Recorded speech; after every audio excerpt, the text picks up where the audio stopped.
আচ্ছা, মনে করেন যে কোনো একটা ম্যাটেরিয়াল, মনে করেন আমি একটা মানুষের কথা ধরি, একটা মানুষ, ঠিক আছে? একটা মানুষের হচ্ছে, আমি যদি বলি মানুষটার দুই রকমের property, physical property, mechanical property. তাহলে এই মানুষটার, বা আপনার সামনে সবাই এখন একটা মোবাইলে বা ল্যাপটপে ক্লাস করতেছেন, আমি যদি আপনাদেরকে জিজ্ঞেস করি যে আপনাদের মোবাইলটার ফিজিক্যাল প্রপার্টি কি কি, আপনি আমাকে কি বলবেন? মোবাইলটার লেন্থ, উইথ, থিকনেস কত, এটা বলবেন। মোবাইলটা দেখতে কিরকম, মোবাইলটার কালার কি, মোবাইলটার পিছনে কয়টা ক্যামেরা আছে, এই জিনিসগুলা বলবেন না আমাকে? জি স্যার। তার মানে হচ্ছে একটা জিনিসের ফিজিক্যাল প্রপার্টি বলতে বোঝায় জিনিসটা দেখতে কিরকম। তার মানে একটা ফোনের ফিজিক্যাল প্রপার্টি হচ্ছে ফোনটার লেন্থ কত, উইথ কত, থিকনেস কত, ফোনটার কালার কি, এই জিনিসগুলো হচ্ছে ফিজিক্যাল প্রপার্টি, যেগুলো হচ্ছে আপনি খালি চোখে বা ফিজিক্যালি দেখতেছেন। বা মনে করেন ফোনটাকে আমি হাতের উপর থেকে ফালাই দিলে ফোনটা ভাঙবে নাকি ভাঙবে না, এই জিনিসগুলো হচ্ছে ফিজিক্যাল প্রপার্টি। আর মেকানিক্যাল প্রপার্টি হচ্ছে ওই ফোনটাকে আপনার গুঁড়া করতে কি পরিমাণ ফোর্স দিতে হবে, বা ওই ফোনটাকে আছাড় মাইরা ভাঙতে কত জোরে আছাড় মারতে হবে, এই জিনিসগুলো হচ্ছে ফোনটার, বা ফোনটার ডিউরেবিলিটি কিরকম, ফোনটার স্থায়িত্ব কিরকম, ফোনটাকে পাঁচতলা বিল্ডিং এর উপর থেকে ফালাইলে ভাঙবে নাকি ভাঙবে না, এই জিনিসগুলো হচ্ছে ফোনটার কি প্রপার্টি বা কোন ধরনের প্রপার্টি, এগুলো হচ্ছে মেকানিক্যাল প্রপার্টি। বুঝতে পারছেন জিনিসটা? স্যার বুঝছি স্যার। স্যার একটা কথা ছিল স্যার আপনার, তাহলে স্যার মোবাইলের ভিতরের যে পার্টস গুলা ওইগুলা কি প্রপার্টি স্যার? মোবাইলের ভিতরের যে পার্ট গুলা ওইগুলা ফিজিক্যাল প্রপার্টি। কারণ এই যে আপনি একটা মানুষ, আপনার শরীরের ভিতরে যে হাড্ডি গুড্ডি আছে, আপনার লাংস আছে, লিভার আছে, কিডনি আছে, এগুলো হচ্ছে আপনার ফিজিক্যাল প্রপার্টি। বাট আপনাকে আমি যদি বলি যে আপনাকে টাইনা ছিঁড়তে, আমি আপনার মাথার দিকে একটা টান দিব, পায়ের দিকে একটা টান দিব, দুই দিক থেকে আমি আপনাকে টানবো, আপনাকে টেনে ছিঁড়তে আমার কি পরিমাণ ফোর্স অ্যাপ্লাই করতে হবে, এটা হচ্ছে মেকানিক্যাল প্রপার্টি। অথবা আমি আপনাকে চাপ দিব, দুই পাশ থেকে চাপ দিয়ে আমি আপনাকে ভর্তা বানায় দেওয়ার চেষ্টা করবো বা কম্প্রেশন অ্যাপ্লাই করবো আপনার উপরে, আপনাকে ভর্তা বানাইতে, মোট কথা হচ্ছে আপনাকে ফেল করাইতে আমার কি পরিমাণ ফোর্স অ্যাপ্লাই করতে হবে, এটা হচ্ছে মেকানিক্যাল প্রপার্টি। আর আপনি দেখতে কিরকম, আপনার ভিতরে কি আছে, আপনি কি দিয়ে তৈরি, এই জিনিসগুলো হচ্ছে কি ফিজিক্যাল প্রপার্টি। বোঝা গেছে? আচ্ছা, জি স্যার। আশা করি বুঝতে পারছেন। আমরা হচ্ছে আজকে কাভার, বা আজকে আমরা যে জিনিসটা জি স্যার। মূলত পড়বো, আমরা হচ্ছে পড়বো হচ্ছে কনস্ট্রাকশন ম্যাটেরিয়াল বা বিল্ডিং ম্যাটেরিয়ালের এরকম কি কি ফিজিক্যাল প্রপার্টি আছে আর কি কি মেকানিক্যাল প্রপার্টি আছে, এই জিনিসগুলো আজকে আমরা একটু পড়ার চেষ্টা করব। প্রথমে এটা হচ্ছে আপনাদেরকে আমি একটা বইয়ের পিডিএফ দিছি, সবাই আশা করি খেয়াল করছেন না? এই পিডিএফটা সবাই একটু কষ্ট করে ডাউনলোড করেন, হয়তো এটা এই পিডিএফ থেকে বা এই বইটা থেকে আমরা কিছু টপিক পড়বো। আচ্ছা, কার মাইক্রোফোন জানি মিউট করেন, একটু মিউট করেন, নাহলে ঘের ঘের ঘের আওয়াজ হইতেছে। জি স্যার। আমি যখন কিছু জিজ্ঞেস করব তখন আনমিউট করে আমাকে আনসার দিয়েন, অথবা আপনারা যখন আমাকে কোনো কোশ্চেন করবেন তখন আনমিউট করে আমাকে কোশ্চেনটা কইরেন। এখন একটু মিউট করে দেন। আচ্ছা, তো প্রথমে দেখেন যে এই ফার্স্ট চ্যাপ্টারে হচ্ছে কিছু ইন্ট্রোডাক্টরি কথাবার্তা বলা আছে, যে বিল্ডিং ম্যাটেরিয়াল কেন ইম্পর্টেন্ট, এগুলো নিয়ে কেন পড়তে হবে। আমি জাস্ট একটু বাংলায় বলি যে দেখেন, মানে আমি এই জায়গাটা থেকে একটু রিডিং পড়ি, প্রথম প্যারাগ্রাফটা একটু রিডিং করতেছি, আর পাশাপাশি হচ্ছে একটু জাস্ট জিনিসগুলো বাংলায় বলি, তাহলে তো আমাদের এই কেন হচ্ছে এই কনস্ট্রাকশন ম্যাটেরিয়াল বা বিল্ডিং ম্যাটেরিয়াল নিয়ে পড়াশোনা করতে হবে এটা বুঝতে পারবেন। দেখেন, building material have an important role to play in this modern age of technology. তার মানে হচ্ছে এই যে আমরা এখন কি বলবো আধুনিক যুগে বসবাস করতেছি, আমাদের এই আধুনিক যুগে হচ্ছে বিল্ডিং ম্যাটেরিয়ালের অনেক বড় একটা ভূমিকা আছে টেকনোলজিক্যাল অ্যাডভান্সমেন্টের জন্য। ঠিক আছে? Although their most important use is in construction activities, no field of engineering is conceivable without their use. মানে আমরা যখনই এই কনস্ট্রাকশন ম্যাটেরিয়াল বা বিল্ডিং ম্যাটেরিয়ালের কথা চিন্তা করি, এইটার সবচাইতে বেশি ইউজ হচ্ছে কনস্ট্রাকশনের কাজে। রোড ঘাটের কনস্ট্রাকশন, বিল্ডিং এর কনস্ট্রাকশন, ব্রিজের কনস্ট্রাকশন, কালভার্টের কনস্ট্রাকশন, রাস্তাঘাটের কনস্ট্রাকশন, সবকিছুতেই হচ্ছে কি লাগে, এই কনস্ট্রাকশন অ্যাক্টিভিটি গুলাতে হচ্ছে এই বিল্ডিং ম্যাটেরিয়াল গুলা কাজে লাগে।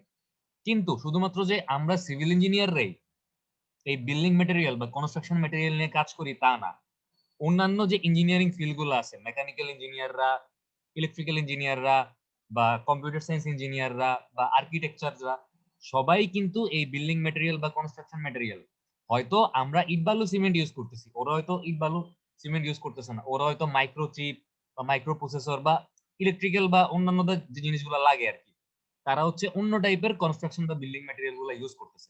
বাট আমরা বিল্ডিং ম্যাটেরিয়াল বা কনস্ট্রাকশন ম্যাটেরিয়াল বলতে আমরা সিভিল ইঞ্জিনিয়ার আসলে বুঝি পার্টিকুলার কয়েকটা জিনিসকে, যেমন সিমেন্ট, ইট, বালি, রড, তারপর হচ্ছে আপনার চুন, তারপর হচ্ছে আমাদের আর কি কি লাগে, মর্টার, প্লাস্টার বা পাথর, বালি, এই এই এই জিনিসগুলো হচ্ছে মেইনলি আমাদের মানে বিল্ডিং ম্যাটেরিয়াল বলতে আমরা এই জিনিসগুলো।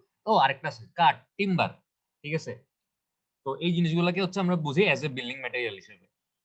তো দেখেন যে একটা দেশের আপনার মূলত একটা দেশের ইকোনমি বা অর্থনৈতিক অবস্থা আহ, অনেকটা ডিপেন্ড করে হচ্ছে ওই দেশে বিল্ডিং ম্যাটেরিয়াল বা কনস্ট্রাকশন ম্যাটেরিয়ালের যে আপনার ফ্যাক্টরি গুলা আছে, ওই ফ্যাক্টরি গুলা কি পরিমাণ কনস্ট্রাকশন ম্যাটেরিয়াল প্রডিউস করতে পারতেছে বা কি কোয়ালিটির কনস্ট্রাকশন ম্যাটেরিয়াল প্রডিউস করতে পারতেছে, এইটার উপর হচ্ছে ওই দেশের ইকোনমি বা অর্থনৈতিক অবস্থা ডিপেন্ড করে অনেকটা। কারণ মনে করেন বাংলাদেশে যদি আজকে সিমেন্ট তৈরি না হইতো, বাংলাদেশকে যদি বাইরে থেকে সিমেন্ট রপ্তানি করতে হইতো, তাইলে কি আপনারা এরকম বলতে পারতেন যে I am proud sir, my country sir, বলতে পারতেন? হ্যাঁ স্যার। না স্যার। বলতে পারতেন না। তার মানে বাংলাদেশ নিজেরা সিমেন্ট তৈরি করে এবং নিজেদের সিমেন্টের চাহিদা পূরণ করে বাংলাদেশ বাইরের দেশেও কি সিমেন্ট রপ্তানি করতে পারতেছে। বাট আজকে যদি বাংলাদেশে সিমেন্ট তৈরি না হইতো, বাংলাদেশকে বাইরের কোন দেশ থেকে হচ্ছে সিমেন্ট আমদানি করতে হইতো, তাইলে কি হইতো? 2 দিন পর পর যেরকম দেখেন পেঁয়াজের দাম, আলুর দাম, আলু তো বাংলাদেশে হয় তারপর দাম বাড়ে কেন জানি না, পেঁয়াজের দাম ধুম করে বাইরে গেছিল, ওরকম সিমেন্টের দামও কি হইতো, ধুম করে দেখতেন যে সিমেন্টের এক বস্তার দাম 450 টাকা, 450 টাকা থেকে হঠাৎ করে দেখতেন যে 1000 টাকা হয়ে গেছে। তো যদি এরকম হঠাৎ করে সিমেন্টের দাম বাড়তো, যারা মোটামুটি মানে আপনার মধ্যবিত্ত বা মোটামুটি তাদের সারা জীবনের সঞ্চয় দিয়ে একটা বাড়ি করবে চিন্তা করতেছে, তারা কি তখন হচ্ছে আপনার এরকম বাড়ি করতে সাহস পাইতো বা বাড়ি করার কাজে হাত দিতে পারতো? পারতো না। তার মানে একটা দেশের উন্নতি বা একটা দেশের অর্থনীতিতে হচ্ছে ওই দেশের কনস্ট্রাকশন ফ্যাক্টরি বা কনস্ট্রাকশন ফিল্ড আসলে কতটা ডেভেলপ, এই জিনিসটা অনেক বেশি হচ্ছে আপনার ইম্প্যাক্ট করে। ঠিক আছে। আচ্ছা, আশা করি এসব এগুলা জাস্ট থিওরিটিক্যাল বাংলা কথাবার্তা, এগুলো জাস্ট একটু বলার জন্য বলতেছি। এগুলা মানে একটু শুনে মনে রাখেন খালি, ঠিক আছে, আর কিছুই না। আচ্ছা, আরেকটা জিনিস খেয়াল করবেন যে একটা মানে এই বিল্ডিং ম্যাটেরিয়াল বা কনস্ট্রাকশন ম্যাটেরিয়াল নিয়ে আমাদেরকে জানতে হবে বা পড়তে হবে, এটা জানার বা পড়ার আরেকটা মেইন উদ্দেশ্য হচ্ছে, আপনি মনে করেন যে কোনো একটা কনস্ট্রাকশন প্রজেক্ট, আপনি হচ্ছে একটা বাংলাদেশে মনে করেন আপনি পদ্মা সেতু তৈরি করবেন। এখন এই পদ্মা সেতুটা যখন বাংলাদেশে তৈরি করতেছেন, এটা তৈরি করার সময় আপনি যেই ধরনের সিমেন্ট বা যেই ধরনের রড বা যেই ধরনের অন্যান্য কনস্ট্রাকশন ম্যাটেরিয়াল গুলো ইউজ করবেন, একই পদ্মা সেতু আপনি যদি আমেরিকা বা কানাডা বা ইউরোপের কোনো দেশে আপনি তৈরি করতেন, মানে নর্থ আমেরিকা বা ইউরোপ, বা মনে করেন যে পৃথিবীর অন্য কোনো জায়গায় আপনি তৈরি করতেন এই পদ্মা সেতু, তখন আপনি বাংলাদেশে তৈরি করলে যেই টাইপের ম্যাটেরিয়াল বা কনস্ট্রাকশন ম্যাটেরিয়াল ইউজ করবেন, ওই দেশে তৈরি করলে কি আপনি একই টাইপের কনস্ট্রাকশন ম্যাটেরিয়াল ইউজ করবেন? না স্যার। না কেন স্যার। কেন করবেন না? স্যার ভৌগোলিক অনেক ব্যাপার স্যাপার না থাকে। স্যার। ভৌগোলিক অনেক ব্যাপার স্যাপার আছে, এনভায়রনমেন্টাল অনেক ব্যাপার স্যাপার আছে। আপনি যদি চিন্তা স্যার করেন পরিবেশগত সব। পার্থক্য আছে, পরিবেশগত একটা অনেক বড় পার্থক্য আছে। আপনি যদি চিন্তা করেন যে আমি বাংলাদেশে একটা বিল্ডিং করব, বাংলাদেশে বিল্ডিং করার সময় আপনার কি এইটা মাথায় রাখতে হবে যে ওই বিল্ডিংটার উপরে বরফ পড়বে? মাথায় রাখতে হবে? না স্যার। মাথায় না রাখতে স্যার, না হবে না। স্যার। কারণ আমাদের না দেশে না বরফ পড়েই না না, স্যার, না আমাদের দেশে বরফ কি হয় না, আমাদের দেশে বরফ পড়েই না। বাট আপনি যদি মানে ইউরোপ বা নর্থ আমেরিকা বা এরকম অন্য কোনো জায়গায় মানে বাইরের দেশগুলোতে হচ্ছে এরকম আপনি একটা বিল্ডিং বা একটা কনস্ট্রাকশনের কাজ করবেন, চিন্তা করেন আপনার কিন্তু মাথায় একটা ফ্যাক্টর রাখতে হবে যে এখানে কিন্তু বরফ পড়তে পারে। সো মানে আমি যে জিনিসটা তৈরি করতেছি এটা যেন এই বরফের কারণে কনস্ট্রাকশনের উপর যে ইফেক্ট গুলা পড়ে, এই ইফেক্ট গুলাকে রেজিস্ট করতে পারে বা বাধা দান করতে পারে, তো আমাকে এই টাইপের ম্যাটেরিয়াল ইউজ করতে হবে। বাট বাংলাদেশে আপনি যখন কনস্ট্রাকশনের কাজ করবেন এই ব্যাপারগুলো আমাদের মাথায় রাখা লাগে না। তো ভৌগোলিক অবস্থা বা ক্লাইমেটিক ব্যাকগ্রাউন্ড, আপনার পরিবেশগত পার্থক্য যেটা বা পরিবেশগত কি বলবো আসলে অবস্থাটা অনেক বেশি ইম্পর্টেন্ট হচ্ছে আপনি কোন ধরনের কনস্ট্রাকশন ম্যাটেরিয়াল ইউজ করবেন এটা বোঝার জন্য, এই যে ক্লাইমেটিক ব্যাকগ্রাউন্ড। ঠিক আছে। আচ্ছা, এবার আরেকটা কমন বা সাধারণ কোশ্চেনের আনসার দেন। মনে করেন আপনি সাগরের পাশে একটা বিল্ডিং তৈরি করতেছেন। আপনি কোথায় তৈরি করতেছেন? কক্সবাজারে, ঠিক আছে, সমুদ্রের পাশে। আর আপনি নর্মালি কুমিল্লায় একটা বিল্ডিং তৈরি করতেছেন। আমাকে বলুন তো কোন বিল্ডিংটা তাড়াতাড়ি নষ্ট হয়ে যাবে? সাগরের পাশেরটা। কক্সবাজারের পাশে। কেন? লবণাক্ত পানি আর্দ্রতার কারণে স্যার। লবণাক্ততার কারণে। আর্দ্রতার কারণ কারণে। সাগরের পাশে যে আপনার বাতাসটা আছে, ওই বাতাসের প্রচুর পরিমাণে কি থাকবে, বা জলীয় বাষ্পটা আছে, ওই জলীয় বাষ্পে কি থাকবে? জি, স্যার। লবণ থাকবে। আপনার বিল্ডিং এর সারফেসে যখন ওই বাতাসটা এসে লাগবে বা ওই জলীয় বাষ্পটা যখন বিল্ডিংটা অ্যাবজর্ব করবে, ওই জলীয় বাষ্পের লবণ থাকার কারণে আপনার বিল্ডিং অনেক তাড়াতাড়ি ডিটেরিওরেট বা ক্ষয় হবে বা ধ্বংসপ্রাপ্ত হবে, যেটা আসলে কুমিল্লায় হবে না। তো আপনি যখন কক্সবাজারে একটা বিল্ডিং করবেন, ওই বিল্ডিংটা করার সময় আপনি যে সিমেন্টটা ইউজ করবেন, ওই সিমেন্টটা হইতে হবে কি সালফেট রেজিস্টিং সিমেন্ট, মানে যেই সিমেন্টটা হচ্ছে কি লবণ কোনো ক্ষতি করতে পারে না ওই সিমেন্টের। বাট আপনি যখন কুমিল্লায় বিল্ডিং করবেন, আপনার কি এরকম লবণ প্রতিহত করতে পারে বা লবণ ক্ষতি করতে পারে না এরকম কোন সিমেন্ট ইউজ করার কোনো দরকার আছে? না স্যার।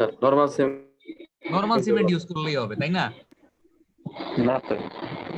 আরে ভাই না স্যার, কি আমি যদি কুমিল্লায় বিল্ডিং করি জি, স্যার। নরমাল সিমেন্ট ইউজ করলেই হবে। জি স্যার, নরমাল সিমেন্ট ইউজ করলাম। সেটাই। আচ্ছা, তার মানে হচ্ছে আপনার ক্লাইমেটিক ব্যাকগ্রাউন্ড হচ্ছে কি আপনার কনস্ট্রাকশন ম্যাটেরিয়াল চুজ করার ক্ষেত্রে অনেক বড় একটা ফ্যাক্টর।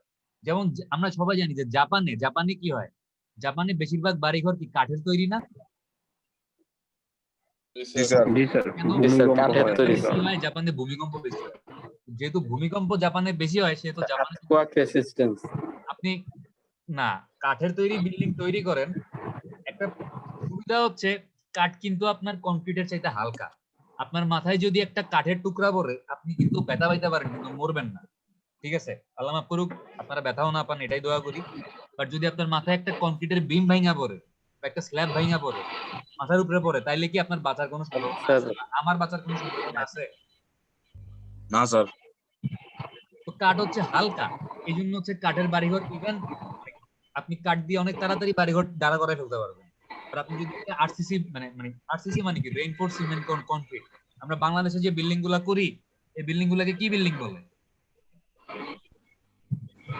আসতেছি। আরসিসি বিল্ডিং বলে না? স্যার, আরসিসি না বিসিসি স্যার? হ্যাঁ আরসিসি বিল্ডিং। একটু দাঁড়ান, জি স্যার। আর সি মানে কি?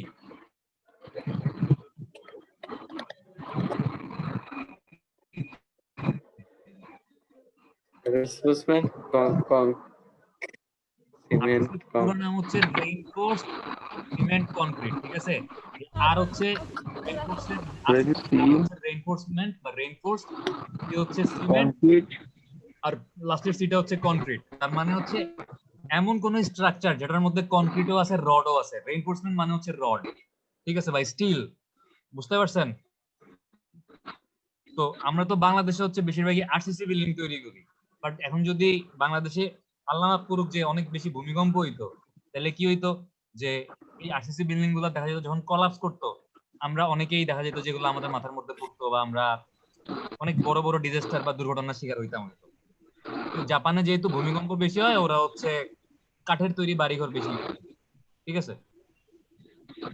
আচ্ছা, এবার দেখেন যে আমি যদি আরেকটু নিচে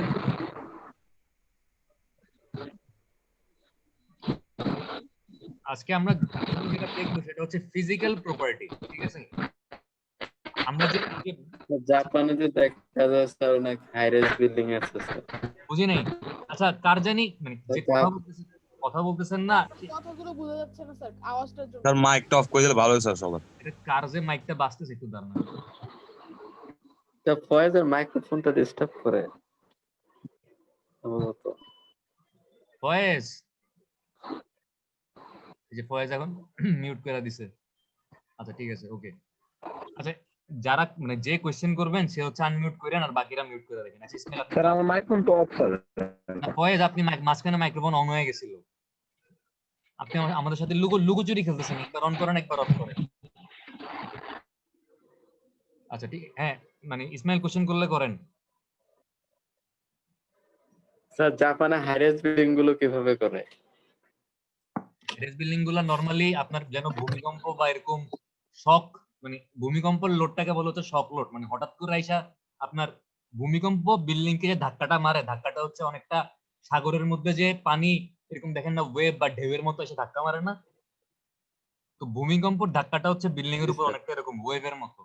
তো ওই ওয়েভ মানে কি বলবো, ওয়েভ ইফেক্ট বা শক লোডটাকে রেজিস্ট করার জন্য হয়তো অনেক বেশি পরিমাণে রড দেয়, বা ওই আর্থকোয়েক লোডটাকে রেজিস্ট করার জন্য যেই পরিমাণ লড আমি শুনছিলাম স্যার কিরকম স্প্রিং এর মতো ইউজ করে বিল্ডিং এ, যেন ওই শেক হয় যেটা ওইটা রিমুভ হয়। আপনি ইউটিউবে ভিডিও দেখছেন তো যে স্প্রিং এর মতো এরকম দুলে যেন ভূমিকম্প এসে ধাক্কা মারে। আচ্ছা ইউটিউব আপনারে কতটুকু ক্লিয়ারলি বুঝাই দিচ্ছে?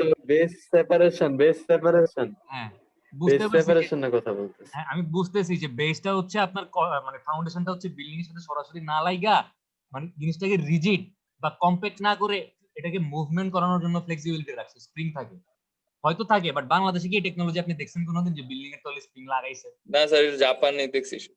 জাপানে থাকতে পারে, হয়তো আমাদের দেশেও আমরা করতে পারি চাইলে, বাট এখন আমাদের দেশে টেকনোলজিটা অ্যাভেলেবেল না।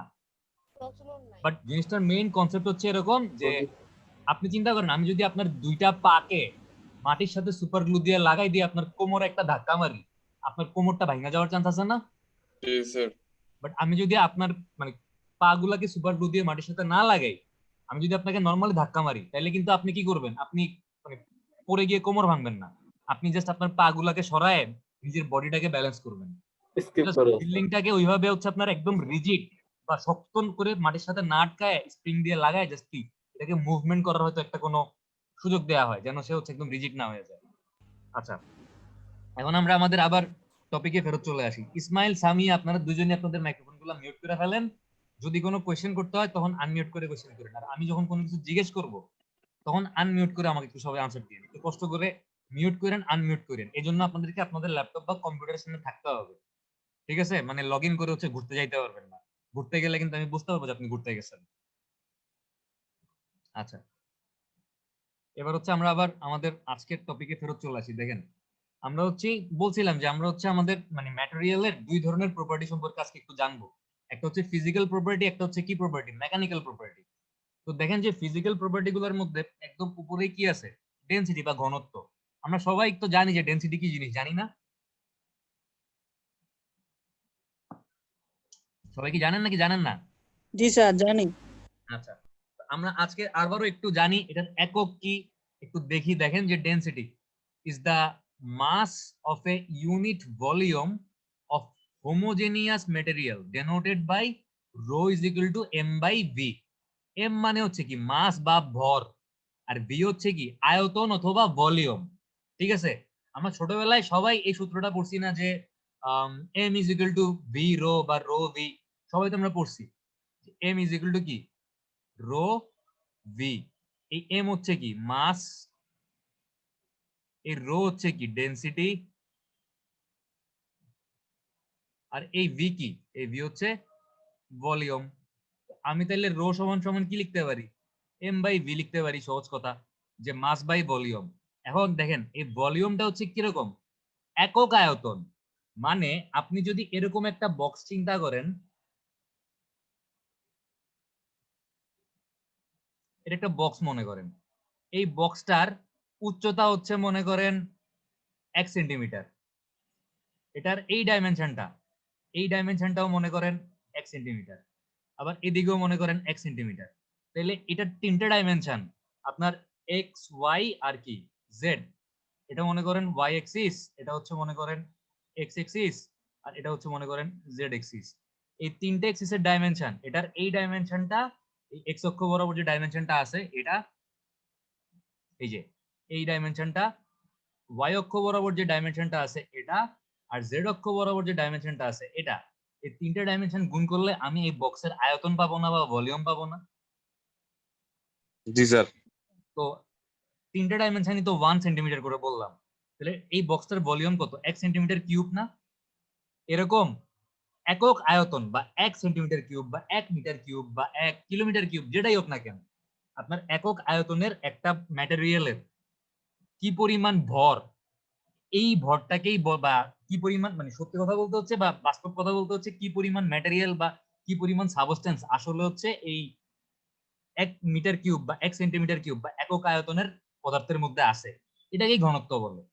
তার মানে এই 1 মিটার কিউব বা 1 সেন্টিমিটার কিউব একটা বক্স তৈরি করতে আমার কি পরিমাণ পদার্থ বা যেই পদার্থটা দিয়ে আমি বক্সটা তৈরি করব, এই 1 সেন্টিমিটার কিউবে যেই পরিমাণ পদার্থ ধরবে বা যেই পরিমাণ পদার্থ লাগবে, ওই পরিমাণটাকেই বলে হচ্ছে কি তার ঘনত্ব। ঠিক আছে? তাহলে রো ইজ ইকুয়াল টু কি এম বাই ভি। তো মাস বা ভরের একক কি হইতে পারে? গ্রাম হইতে পারে, কিলোগ্রাম হইতে পারে, তারপর আর কি হইতে পারে? কেজি, তারপরে আপনার পাউন্ড হইতে পারে, তারপর হচ্ছে কিপ হইতে পারে, মানে অনেক কিছু হইতে পারে ভরের একক। আর ভলিউমের একক কি হইতে পারে? Centimetre cube, metre cube, feet cube, inch cube, অনেক কিছু হইতে পারে। তো আপনি যদি তাইলে এম কে ভি দিয়ে ভাগ করেন তাহলে একক কি? গ্রাম পার সেন্টিমিটার কিউব। ঠিক আছে, বুঝতে পারছেন? জি স্যার। আচ্ছা, একটা জিনিস খেয়াল করবেন যে এই যে ডেনসিটির সংজ্ঞায় বলা আছে যে আমার এই সাবস্টেন্সটা কি হইতে হবে? হোমোজেনিয়াস হইতে হবে। হোমোজেনিয়াস আর হেটারোজেনিয়াস স্যার একটা কোশ্চেন ছিল স্যার। করেন করেন।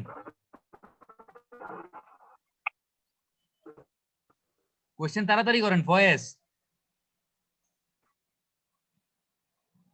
আপনারা কি আছেন না চলে গেছেন সবাই?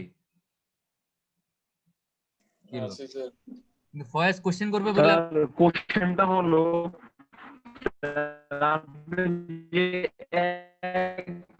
ও নেট ডিস্টার্ব করতে মনে ফয়েজ আপনি কোশ্চেনটা হচ্ছে জুমে লিখে দেন। বলতে স্যার আপনার কোশ্চেন ভলিউমটা ইউনিট হবে ইউনিট। আচ্ছা ফয়েজ আপনার কোশ্চেন আরে লিখে দে, তোর কথা বোঝা যায় না। আচ্ছা ফয়েজ আপনার কথা বোঝা যাচ্ছে না, আপনি আমাকে কোশ্চেনটা হচ্ছে জুমে লিখে দেন, ঠিক আছে? আচ্ছা দেখেন, এখানে ডেনসিটির সংজ্ঞায় বলা আছে যে আমার সাবস্টেন্সটা হইতে হবে কি? হোমোজেনিয়াস ম্যাটেরিয়াল হইতে হবে। তার মানে কি ওই সাবস্টেন্সের সব জায়গায় জিনিসগুলা কি, মানে আপনার মনে করেন সাবস্টেন্সটা বিভিন্ন রকমের বিভিন্ন টাইপের ম্যাটেরিয়াল দিয়ে তৈরি। মনে করেন এটার মধ্যে হচ্ছে আপনার কি আছে, এই যে আমরা পাউরুটি খাই, সাপোজ একটা চিন্তা করেন, একটা পাউরুটি চিন্তা করেন, এটা মনে করেন একটা পাউরুটির টুকরা, ঠিক আছে? এই পাউরুটি তৈরি করতে আটা, ময়দা, সুজি অনেক কিছু লাগছে না? যদি এই পাউরুটিতে আটা, ময়দা, সুজি সব জায়গায় সমান পরিমাণে থাকে বা জিনিসগুলো খুব ভালোভাবে মিক্স আপ হয়ে থাকে, তাহলে এটাকে একটা হোমোজেনিয়াস বা সমসত্ব মিশ্রণ। বাট যদি দেখা গেল যে এক কোনায় আটা চলে গেছে, এক কোনায় ময়দা চলে গেছে, এক কোনায় হচ্ছে সুজি চলে গেছে, আপনি যখন কামড় দিবেন, একবার আপনার এদিকে কামড় দিলে মনে হবে আপনি আটা খাইতেছেন, এদিকে কামড় দিলে মনে হবে আপনি ময়দা খাইতেছেন, এদিকে কামড় দিলে মনে হবে আপনি লবণ খাইতেছেন। মানে এটা যেই যে জিনিসগুলো দিয়ে তৈরি তারা হচ্ছে প্রপারলি মিক্স আপ হয়ে নাই, তারা হচ্ছে আলাদা আলাদা বা ডিসইন্টিগ্রেট হয়ে গেছে। তাহলে এই ধরনের সাবস্টেন্সকে কি বলে? অসমসত্ব মিশ্রণ বা হেটারোজেনিয়াস সাবস্টেন্স বলে। আমরা ছোটবেলায় পড়ছি না যে পানি আর চিনির মিশ্রণ হচ্ছে কি? সমসত্ব মিশ্রণ। পানি আর বালির মিশ্রণ হচ্ছে কি? অসমসত্ব মিশ্রণ। আমরা ছোটবেলায় পড়ছিলাম। জি স্যার। পড়ছিলাম। আচ্ছা দেখি তো ফয়েজ কি কোনো কোশ্চেন লিখছে? না স্যার। ওরে একটা ধমক দিয়া বলেন লেখার জন্য, তখন মাথাটা খারাপ করে ওর কোশ্চেন শুনতে গিয়ে আমার মাথা আমি আধা পাগল হয়ে গেছি।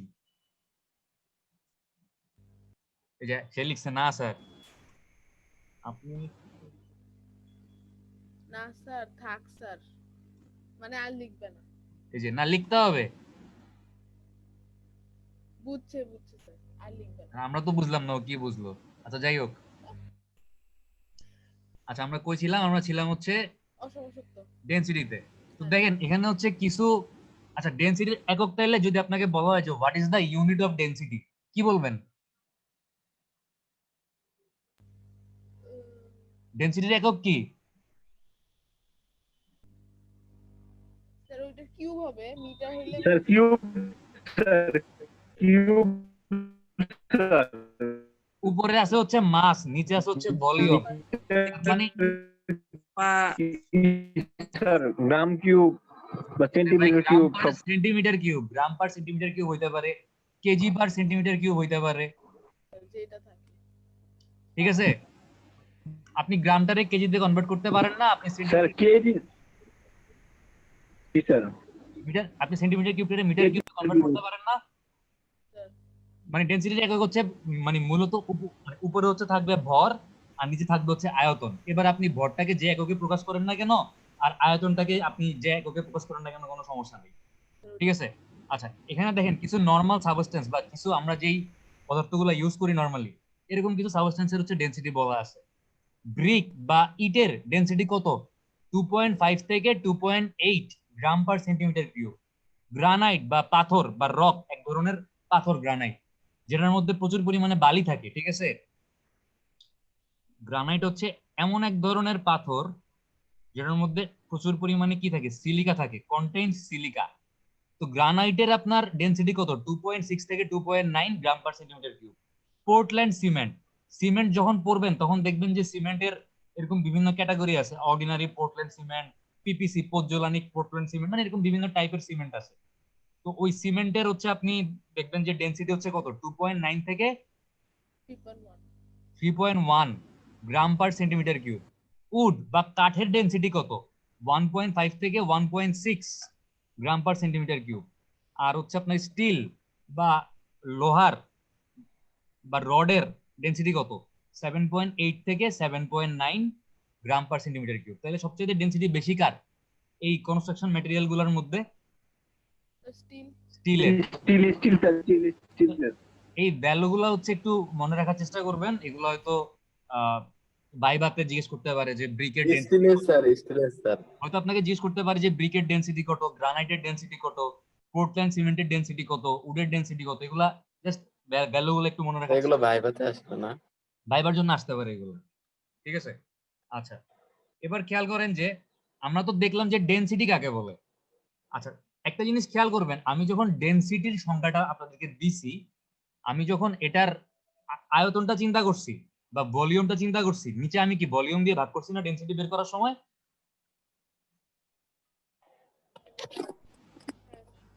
করছি না, জি করি নাই? স্যার, জি স্যার, জি স্যার, করছেন স্যার। আচ্ছা, আমারে বলেন তো একটা পাউরুটির ভলিউম আমি কেমনে বের করতে পারবো? সরি, পাউরুটির ডেনসিটি আমি কেমনে বের করতে পারবো? পাউরুটির ডেনসিটি, ওটার ভর আর ওটার ওই আয়তন থাকলেই তো বের করা যায়। আমার পাউরুটির কি লাগবে? ভর, বড় লাগবে স্যার, আর কি লাগবে? সাইজ। আয়তন। এখন খেয়াল করেন পাউরুটিটার ভর কেমনে বের করবেন? মনে করেন আপনি পাউরুটিটার একটা হচ্ছে এরকম মানে ব্যালেন্স মেশিন বা ওজন করা যায় যেরকম একটা মেশিনের মধ্যে নিলেন, আপনি দেখলেন যে এটার মানে ভরে দিছে গিয়া মনে করেন কত গ্রাম ধরবো? আধা গ্রাম ধরি, 0.5 গ্রাম ধরলাম এটার ভর। জানি না আসলে এরকম হবে কিনা, কোনোদিন মানে মেজার করি নাই, আপনারা মেজার করে দেখেন কত হয়। তাহলে পাউরুটির ভর কত হইলো? আধা গ্রাম বা 0.5 গ্রাম। এখন এই যে পাউরুটির আয়তন, আপনি আয়তন কেমনে মাপবেন? একটা স্কেল নিবেন, একটা স্কেল নিয়ে হচ্ছে আপনি দৈর্ঘ্য, প্রস্থ আর দূরত্ব। এই যে এটার দৈর্ঘ্য, প্রস্থ, তারপরে থিকনেস, এই তিনটে ডাইমেনশন মেপে এই তিনটে ডাইমেনশন গুণ করলেই তো আয়তন বেড়ে যাবে। আয়তন বেড়ে যাবে না? হবে? হ্যাঁ, কেউ কোনো কথা বলে না। আপনি হ্যাঁ স্যার হবে। হবে স্যার, হবে। জি স্যার, জি স্যার, জি স্যার। প্রবলেম হচ্ছে এই পাউরুটিটা কি পুরোটা সলিড? এর মাঝখানে এরকম গোলা গোলা কতগুলো ছিদ্র আছে না? হ্যাঁ স্যার। জি স্যার, হাওয়া আছে। তার মানে এই পাউরুটি গুলোর মধ্যে কি আছে? পোর আছে, পোর, ছিদ্র, অথবা এগুলাকে ভয়েড স্পেসও বলতে পারেন বা খালি জায়গা আছে। তো আপনি যখন স্কেল দিয়ে মেজার করতেছেন, আপনি কি পাউরুটি থেকে এই ভয়েড গুলা বাদ দিচ্ছেন? দিচ্ছেন না।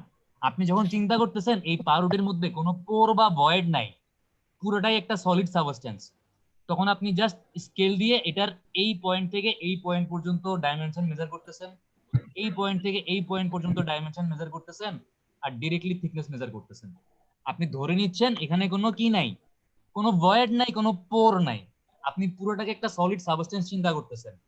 আপনি যদি পুরোটাকে একটা সলিড সাবস্টেন্স চিন্তা করে এটার ডেনসিটি মেজার করেন বা এটার ভলিউম মেজার করেন এবং ওই ভলিউমটা ইউজ করে আপনি এটার ডেনসিটি মেজার করেন, তখন আপনি এটার যেই ডেনসিটিটা পাবেন এইটা হচ্ছে আপনার নরমাল ডেনসিটি। আপনি ধরতেছেন কি এখানে কোনো কি নাই, এখানে কোনো পোর নাই বা ভয়েড নাই। কিন্তু আপনি যখন এই ভলিউমটা বের করার সময় এটার যে পোর বা ভয়েড গুলা আছে, আপনি এটা মানে মাথায় রাখবেন যে এটার মধ্যে আসলে কি আছে? পোর বা ভয়েড আছে। তখন এবং আপনি এই পোর বা ভয়েড গুলোকে হচ্ছে বাদ দিবেন, বা আপনি ধরে নেবেন যেখানে কি আছে, পোর বা ভয়েড আছে, আপনি এটা বুঝতে পারবেন বা আপনি জানবেন, এবং আপনি ওই অনুযায়ী কি করবেন, ভলিউমটা বের করার সময় পোরের ভয় মানে পোরের ভলিউম, এই যে আমার পাউরুটির মধ্যে মাঝখানে মাঝখানে যে গর্তগুলো আছে বা খালি জায়গাগুলো আছে, এই খালি জায়গাগুলোর একটা ভলিউম আছে না, আছে নাকি নাই? আছে স্যার। জি স্যার, আছে স্যার, আছে স্যার। আপনি যখন এই ভলিউমটা বের করার সময় এই পোরের ভলিউম বা এই খালি জায়গার ভলিউমটা বাদ দিয়ে অ্যাকচুয়ালি আসলে তার ভলিউম কত, ওই অ্যাকচুয়াল ভলিউমটা ইউজ করে আপনি যখন ডেনসিটি বের করবেন, ওইটাকে বলে হচ্ছে বাল্ক ডেনসিটি। বুঝতে পারছেন? Bulk density is the mass of a unit volume of material in its natural state, মানে প্রাকৃতিকভাবে বস্তুটা যে অবস্থায় আছে ওই অবস্থাতে আমি তার ভর মেজার করব, মাস মেজার করব, এবং তার মধ্যে যে পোর এবং ভয়েড গুলো আছে, এবং পোর এবং ভয়েড গুলো হচ্ছে আমি কনসিডার করব মানে কি, মানে আমি জানি যে এটার মধ্যে মানে এরকম ভয়েড স্পেস আছে, সো এই ভয়েড গুলো কি করতে হবে, এর অ্যাকচুয়াল ভলিউম বের করার সময় ভয়েড গুলো বাদ দিতে হবে। তো বাদ দিলে কি হবে, বাদ দিলে আমি একটা অ্যাকচুয়াল ভলিউম পাবো, ওই অ্যাকচুয়াল ভলিউমটা দিয়ে যদি আমি মাসটাকে ভাগ করে একটা ডেনসিটি বাইর করি, ওই ডেনসিটিটা কি হবে, ওইটাকে বলবো হচ্ছে বাল্ক ডেনসিটি। এখন আমাকে একটা সহজ কোশ্চেনের আনসার দেন, একটা পদার্থের বাল্ক ডেনসিটি বেশি হবে নাকি নরমাল ডেনসিটি বেশি হবে? নরমাল ডেনসিটি বেশি হবে স্যার। কেন? স্যার এটা স্যার স্যার এটা মাঝখানে ক্ষুদ্র ক্ষুদ্র অংশ জুড়ে থাকবে স্যার, এটা স্যার ডেনসিটিটা স্যার অনেক বিশাল অংশ। আমি আপনার কথাটা বুঝিনি, আরেকবার বলেন। হ্যালো স্যার, এটা স্যার ক্ষুদ্র ক্ষুদ্র ক্ষুদ্র অংশ জুড়ে থাকবে স্যার, যেটা বাল্ক ডেনসিটি এটা স্যার। আর স্যার যেটা স্যার নরমাল ডেনসিটি এটা স্যার স্যার পুরোটা অংশ জুড়েই তো থাকবে স্যার। না, আপনার আনসারটা আসলে আপনি একটু ভুল বলছেন, ঠিক আছে?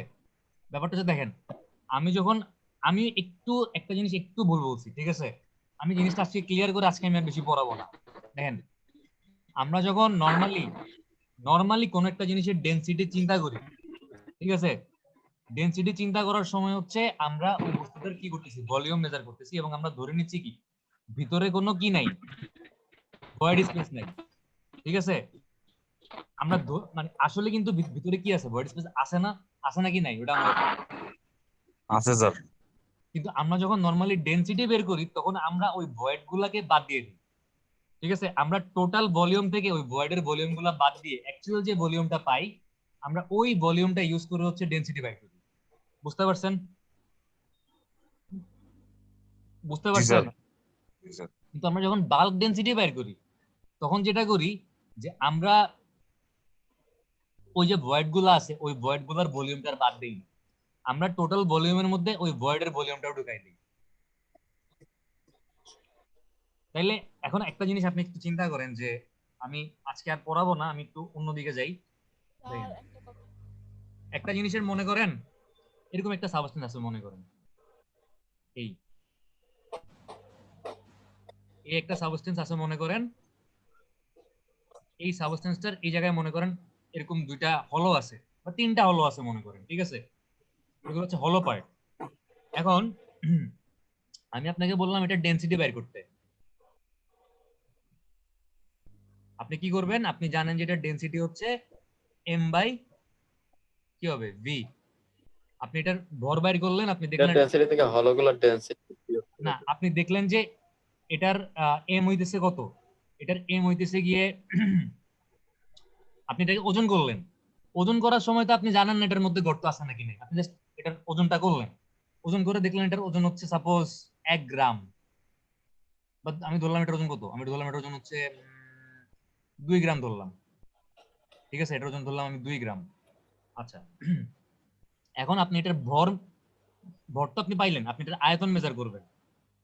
আয়তন মেজার করার সময় আপনি কি করবেন, আপনি জানেন যে এটার মধ্যে গর্ত আছে বা হলো পার্ট আছে, আপনি হলো পার্টটা বাদ দিয়ে দিলেন, ঠিক আছে? এটা হচ্ছে হলো পার্ট বাদ দিয়ে আপনি এটা জানেন যে এটার ভলিউম হচ্ছে, হলো পার্টটা বাদ দিলে নরমালি এই ডাইমেনশনটা ছিল মনে করেন 1 সেন্টিমিটার, এই ডাইমেনশনটা ছিল 1 সেন্টিমিটার, এটাও ছিল 1 সেন্টিমিটার। তাইলে যদি এখানে হলো পার্ট না থাকতো, এটার অ্যাকচুয়াল বা এটার মানে একদম সলিড আয়তন কত হইতো? 1 সেন্টিমিটার কিউব হইতো না? বাট এখন হলো পার্টটা বাদ দেওয়াতে এটার ভলিউম কি আর 1 সেন্টিমিটার কিউব আছে? ভলিউমটা একটু কমছে না? অ্যাকচুয়াল ভলিউম কি? অ্যাকচুয়াল ভলিউম কি 1 সেন্টিমিটার কিউব না তার সাথে একটু কম? স্যার কম স্যার। হ্যাঁ, তার মানে আপনি যদি এখানে অ্যাকচুয়াল ভলিউমটা বসান 1 সেন্টিমিটার কিউব থেকে একটু কম বসান, ধরলাম 0.9 সেন্টিমিটার কিউব, তাহলে 2 কে 0.9 দিয়ে ভাগ করলে কত আসবে? 2 এর থেকে বড় কিছু আসবে না?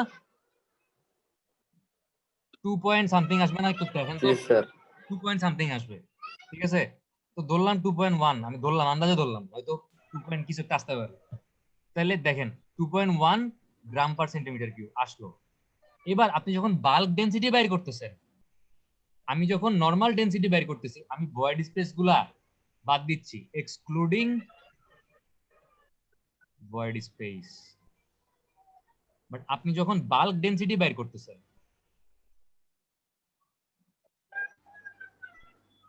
এই ভর এম তো এমই আছে, 2 গ্রাম তো 2 গ্রামই আছে, ভর কি চেঞ্জ হইছে? ভর চেঞ্জ হয় নাই। কিন্তু নিচে ভলিউমটা বসানোর সময় আপনি কি করতেছেন? আপনি কিন্তু ভলিউমটা ধরতেছেন ইনক্লুডিং ভয়েড স্পেস। আপনি এই ভয়েড স্পেস সহ ভলিউম ধরতেছেন, তাহলে ভয়েড স্পেস সহ ভলিউম কত? 1 না? জি স্যার বুঝছি স্যার, বুঝছি স্যার। তাহলে এটার ভলিউম কত আসলো? 2 গ্রাম পার সেন্টিমিটার কিউব। তো দেখেন, তাইলে আমি যখন অরিজিনাল ভলিউম দিয়ে ভাগ করতেছি তখন আমার ভ্যালুটা বড় আসতেছে, আর আমি যখন ভয়েড স্পেস সহ, বা এটা হচ্ছে ইনক্লুডিং ভয়েড স্পেস,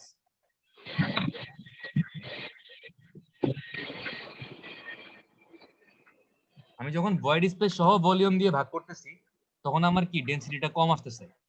তার মানে একটা সাবস্টেন্সের বা একটা ম্যাটেরিয়ালের আপনার কি ডেনসিটি বেশি হয়? নরমাল ডেনসিটি একটু বেশি আমরা ধরি, বাট বাল্ক ডেনসিটি একটু মানে নরমালি বাল্ক ডেনসিটির ভ্যালুটা একটু কম থাকে। বুঝতে পারছেন? মানে কে কে কি কি লিখছে স্যার? জি ক্লিয়ার স্যার। না? আল্লাহ জানে। আচ্ছা, এবার দেখেন যে আমাদের এই দুইটা সংজ্ঞা গেল। আমরা কিছু পদার্থের হচ্ছে নরমাল ডেনসিটির ভ্যালুগুলো দেখছিলাম। গ্রিকের নরমাল ডেনসিটির ভ্যালু জানি কত ছিল? স্যার ব্রিকেট ছিল আপনার 2.5 থেকে 2.8। এই যে তারপরে গ্রানাইটের কত ছিল? 2.6 থেকে 2.9। পোর্টল্যান্ড সিমেন্ট হচ্ছে 2.9 থেকে 2.1। উড হচ্ছে 1.5 থেকে 1.6। স্টিল হচ্ছে 7.8 থেকে 7.9।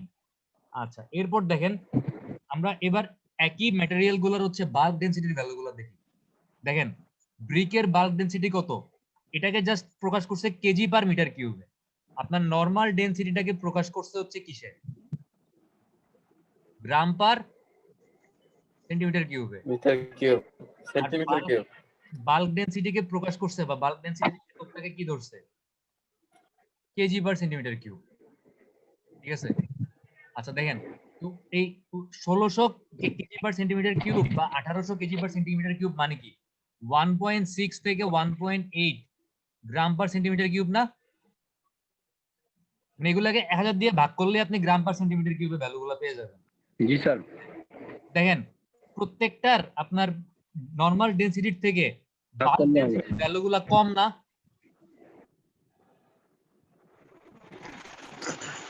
ভ্যালুগুলো কমে গেছে না? জি স্যার। তো আশা করি বুঝতে পারছেন যে কেন মানে জি স্যার, জি স্যার, বিলকুল না বাল্ক স্যার। ডেনসিটির পরিমাণ কম হয়, কেন নরমাল ডেনসিটির পরিমাণ বেশি হয়। আজকে জাস্ট আরেকটা জিনিস দেখেন যে ডেনসিটি ইনডেক্স। ডেনসিটি ইনডেক্সটা কি জিনিস? একটা রেশিও। এটা কিসের রেশিও? এটা হচ্ছে বাল্ক ডেনসিটির সাথে নরমাল ডেনসিটির রেশিও, ঠিক আছে? স্যার এটা কি বুঝতে পারছেন? জি স্যার জি স্যার। আচ্ছা, তার মানে জি আমরা স্যার। বুঝতে পারলাম যে ডেনসিটি ইনডেক্স কি একটা রেশিও, একটা অনুপাত, এবং অনুপাতটা কিসের অনুপাত? বাল্কের সাথে নরমাল ডেনসিটির অনুপাত, ঠিক আছে? জি স্যার। আচ্ছা, এখন আমাকে বলেন যে কি বলবেন আমাকে? আমাকে বলবেন হচ্ছে এই যে ডেনসিটি ইনডেক্স, এটার মান কি 1 আসা কখনো পসিবল?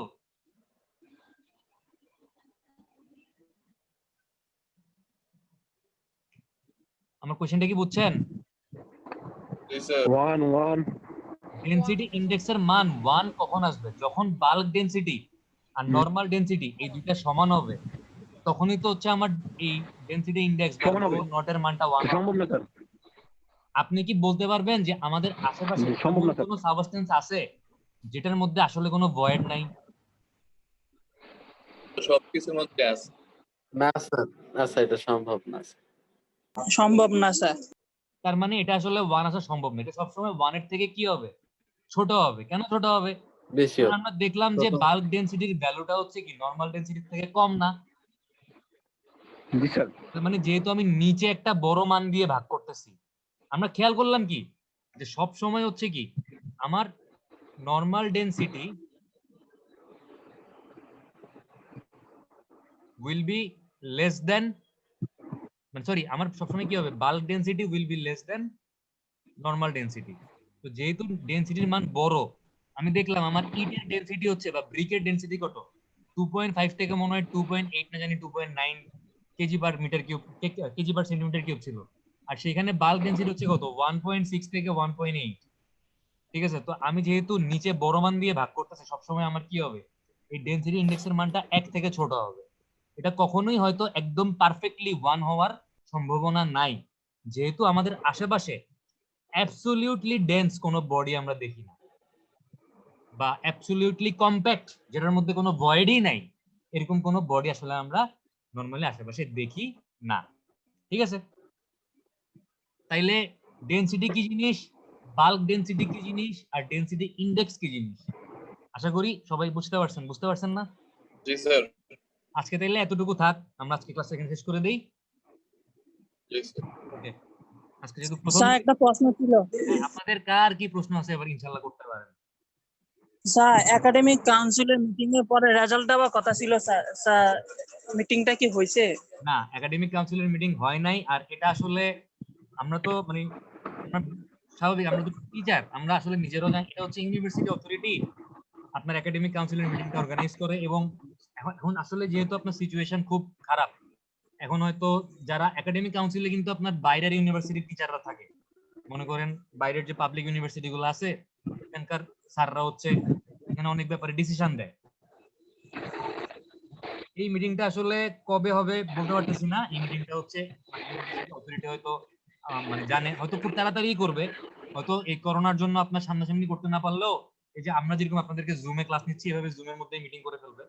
ওই মিটিং এ ডিসিশন হবে যে আপনাদের এই সেমিস্টারের লাস্ট সেমিস্টারের গ্রেড পয়েন্টটা কি এরকম শুধুমাত্র পাস ফেল রাখবে, নাকি হচ্ছে আপনাদের রেজাল্ট গুলা পাবলিশ করবে। ঠিক আছে, আপনাদের রেজাল্ট করাই আছে, বাট আপনাদেরকে মানে এখন এটা ইউনিভার্সিটি অথরিটি ডিসিশন যে রেজাল্ট আসলে কিভাবে দিবে, এবং এই ডিসিশনটা হচ্ছে ওই একাডেমিক কাউন্সিলের মিটিং এ নিবে ওনারা। তো আপনাদের একটু ধৈর্য ধারণ করতে হবে, এবং এটা মানে কি বলবো, এটা ইউনিভার্সিটি ডিসিশন যে আসলে রেজাল্টটা কিভাবে দিবে।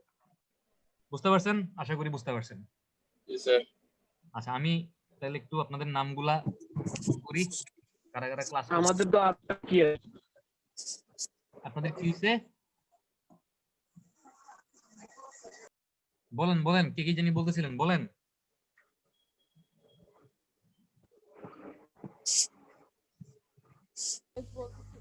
কে বলতেছিলেন বলেন। স্যার আরো 4টা ল্যাব বাকি আছে স্যার, আমার কথা আসতে শোনা যায় কারণ। আচ্ছা, ল্যাব গুলা হচ্ছে আপনাদের, যেমন অটোকেড ল্যাব তো বাকি আছে না? জি স্যার। তারপর আপনাদের যে ল্যাব গুলা বাকি আছে, ল্যাব গুলা দেখবেন হয়তো যে আলাদাভাবে কোনো একটা ব্যবস্থা করে ল্যাব গুলা নিয়ে নিবে। সো ল্যাব গুলা নিয়ে টেনশন করেন না। হয়তো অটোকেড ল্যাব আমি আপনাদেরকে মানে এটা ভাইবেন না যে আপনাদেরকে সব ল্যাব একসাথে করাবে। এই 2-1 এ যে ল্যাব গুলা আছে, আবার 1-2 তে যে ল্যাব গুলা মিস করছেন, সব যদি একসাথে শুরু করাই আমরা, আপনারা পাগল হয়ে যাবেন না ক্লাস করতে করতে? জি স্যার। হয়তো এরকম হবে না, হয়তো 2-1 এর স্যার, ল্যাব না গুলা স্যার। 2-1 এর ল্যাব গুলো একটু পরে করবেন। হয়তো 1-2 তে যে অটোকেড ল্যাবটা বাকি আছে, অটোকেড ল্যাবের আমরা অর্ধেকের মতো বেসিক জিনিসগুলো আমরা শিখছিলাম, বাট অটোকেড ইউজ করে আমরা কোনো ড্রয়িং করা শিখি নাই, বা আমরা অ্যাডভান্স লেভেলের কিছু এখনো দেখি নাই। তো হয়তো এই জিনিসগুলো আমরা 1 মাস বা টানা ক্লাস করে জিনিসগুলো দেখার ট্রাই করবো। আচ্ছা একটু একটু মানে স্যার মানে এগুলো ভাগ করে দিবে বিভিন্ন হ্যাঁ, সেমিস্টার। এগুলা মানে সুবিধা মতো ভাগ করে আপনাদেরকে নিয়ে নেওয়া হবে, বাট আপনাদের উপর যেন প্রেশার না হয় এটাও ইনশাল্লাহ মানে মাথায় রাখা হবে। So, ভাইবেন না যে আপনাদেরকে আমরা প্রেশারে ফেলাই দিব। আচ্ছা, ঠিক আছে স্যার, ধন্যবাদ। আর ফয়েজ তো এমনিতেই অনেক প্রেশার নিতে পারে আমরা জানি, সমস্যা নাই। তো ফয়েজ ক্লাস করবে ইনশাল্লাহ, ক্লাস হইলে, তাই না ফয়েজ?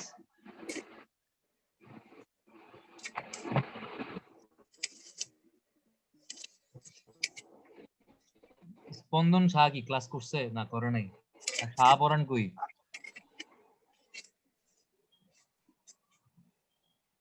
আচ্ছা ফয়েজ, আপনার মাইক্রোফোনে কি সমস্যা একটু খেয়াল করেন। আপনার মাইক্রোফোনটা আনমিউট করলে কেমন ইয়ারফোন ইউজ করে না স্যার, এটাই প্রবলেম। সাউন্ড হয়। আর হচ্ছে কি বলবো, একটু দাঁড়ান, আপনাদের অ্যাটেন্ডেন্স শিটটা কই?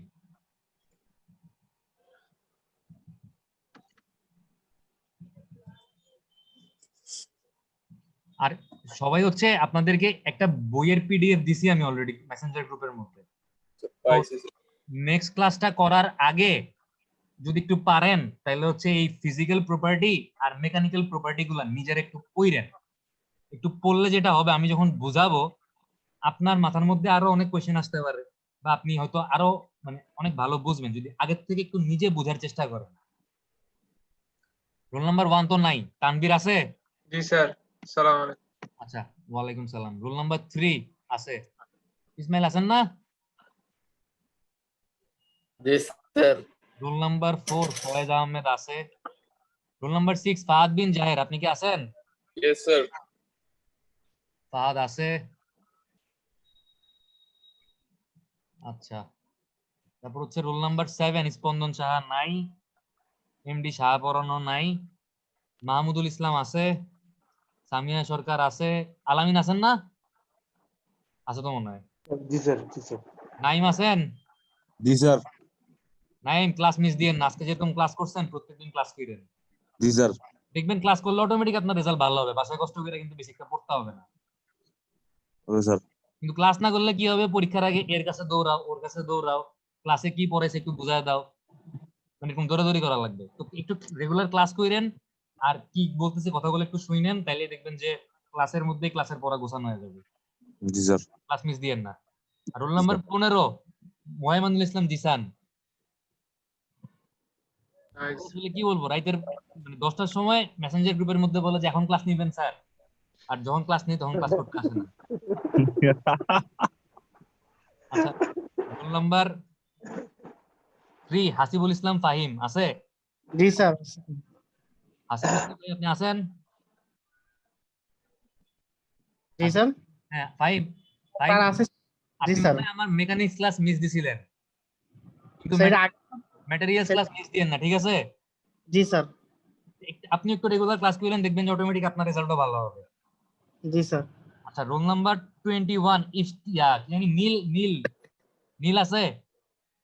ইফতি আহমেদ ভুইয়া নাই স্যার। নাই।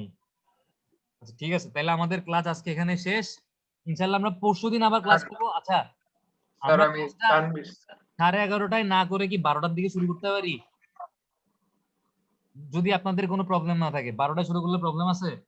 স্যার অন্য ক্লাস আছে নাকি স্যার স্যার? আজান দিয়ে ফেলবে তো স্যার। আজান তো দেয় হচ্ছে 1টার দিকে, আর মানে জোহরের নামাজ জামাত হচ্ছে 1:30টার সময়। স্যার রুটিনটা দেখলে ভালো হয় স্যার, অন্য ক্লাস থাকতে পারে না। আচ্ছা, আমি যদি 11:30টায়ও শেষ করি, আপনারা কি 12টা থেকে আরেকটা ক্লাস করবেন? আমি যদি 11:30টায় শুরু করি, আমার তো ক্লাস শেষ করতে করতে 12:30টা বাজবে। তো 12:30টার সময় তো আমার মনে হয় না আপনারা অন্য কোনো ক্লাস করবেন। না স্যার, রবি মঙ্গল 50-এর মধ্যে হয়ে গেলে স্যার ভালো আর কি। 12টা 50। রবি মঙ্গল বৃহস্পতি এই 3 দিন যদি প্রবলেম না থাকে একটু দেখেন যে 12টার দিকে শুরু করলে প্রবলেম আছে কিনা। আমি হয়তো 12টা 50 বা 12টা 55 পর্যন্ত ক্লাস নিব, ঠিক আছে? যেহেতু থিওরিটিক্যাল সাবজেক্ট, আমি 1 ঘন্টার উপরে যাব না। ওই মেকানিক্স ক্লাস মনে করেন সিলেবাস শেষ করার জন্য 1.5 ঘন্টা নিতাম বা একটু বেশি নিতাম, বাট এই ক্লাস হচ্ছে আমি হাইয়েস্ট 50 থেকে 55 মিনিট ক্লাস নিব, বেশি নিব না। স্যার তো 12টা থেকে শুরু করলে 12টা থেকে 1টা। 12টার মধ্যে শুরু করলে 1টার মধ্যে ছেড়ে দিব, ঠিক আছে? Okay sir. তো মানে সবাই ঠিক আছে। তাহলে স্যার এখন থেকে কি স্যার 12টা থেকে শুরু করবে? তাহলে হচ্ছে 12টা থেকে শুরু করব। ওকে আমাদের নেক্সট ক্লাসটা হবে ইনশাআল্লাহ কি বারে? পরশুদিন 12টার সময় তাহলে ঠিক আছে? তাহলে স্যার রবি মঙ্গল বৃহস্পতি স্যার এটা ফিক্সড। হ্যাঁ, রবি মঙ্গল বৃহস্পতি এটা ফিক্সড। আর রবিবার কত তারিখ একটু দেখেন তো, এখনই দেখেন।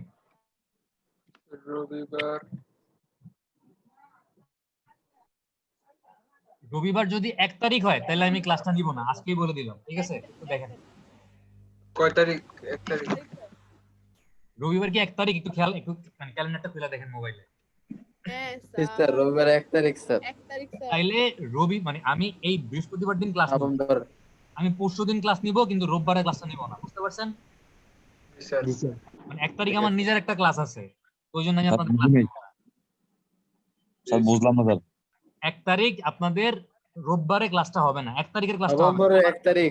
বারবার বলতেছি, আবার ভাইবেন না পরশুদিনের ক্লাস হবে না, তাইলে কিন্তু খবর আছে। Okay sir.